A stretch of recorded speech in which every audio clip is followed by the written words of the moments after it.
امتى الراجل يبطل يفضفض مع الست اللي معاه؟ لما تبطل تلومه كتير. يعني هو لازم يبقى رايح يحكي وهو مرتاح. لكن مش انا شايل هم رد فعل اللي قدامه. بالظبط مش كده هتصيد لك السيف زون الخطأ بقى في اللي اللي احنا انت بنقول عليه. هو انا هاجي احكي لك وبعد ما احكي لك انا مستني رد فعل معين. مم. انا عاوز حد يطبطب عليا، عاوز حد يسمعني. مجرد انك تسمعي حد ده لوحده عظمه يعني. مشكلتنا احنا كستات برضو، خلينا نعترف يعني ما بننساش. يعني انا طول الوقت وانت بتتكلم انا بتصيد لك الاخطاء، عشان يعني ايه؟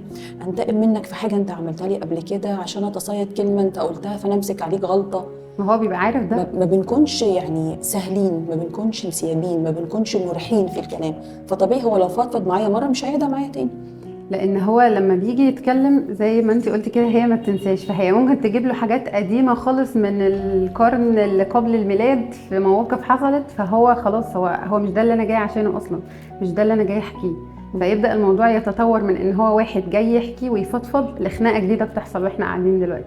فانا هاجي احكي ليه؟ امتى الراجل بيبطل فضفضه؟ لما بكون متخوف من رد فعل اللي قدامي، سواء كان رد الفعل ده باللوم او بالتصيد او بالانتقاد المستمر. اكيد، ولما يكون قبل كل ده فقدان الثقه.